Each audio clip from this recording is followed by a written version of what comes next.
Hello guys, আজকে আমি তেল ছাড়া মটন করে দেখাবো। আপনারা বাড়িতে করে দেখবেন, যদি ভালো লাগে আমাকে কমেন্ট করে জানাবেন। রেসিপিটা দেখে যদি আপনাদের ভালো লাগে লাইক শেয়ার কমেন্ট করবেন। মটনটা সিদ্ধ করা আছে, মাংসের মধ্যে আদা জিরে পেঁয়াজ রসুন দিলাম,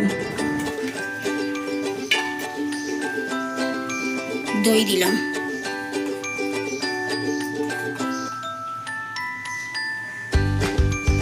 নুন দিলাম, লঙ্কা গুঁড়ো দিলাম, হলুদ গুঁড়ো দিলাম, জায়ফল গুঁড়ো না এর মধ্যে দিয়ে দিলাম, 1 চামচ ঘি দিয়ে দিলাম। এটাকে ম্যারিনেট করে রাখতে হবে কিছুক্ষণের জন্য। আধ ঘন্টা আমার মাংসটা মাখা ছিল, এবার কড়াইয়ের মধ্যে দিয়ে দেবো।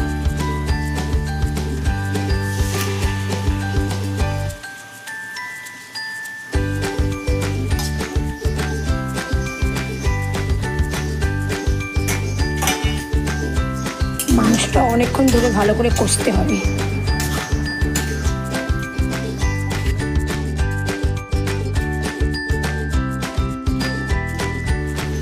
জল দিতে হবে।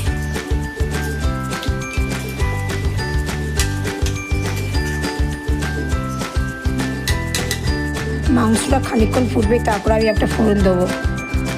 কড়াইতে ঘি দিয়েছি, এর মধ্যে একটু চিনি দিয়ে দিলাম, গোটা গরম মশলা ফোড়ন দিলাম,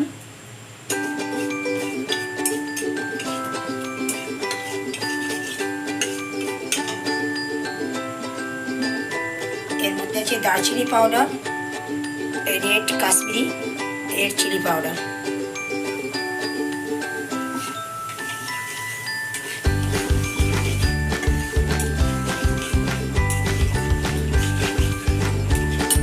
এই ফোড়নটা এবারে মাংসের মধ্যে দিয়ে দিতে হবে।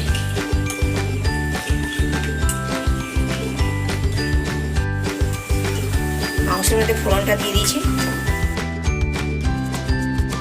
মাংসটা হয়ে গেছে। আজকের রেসিপি তেল ছাড়া মটন তৈরি হয়ে গেছে। বন্ধুরা, কি সুন্দর কালার এসেছে দেখুন।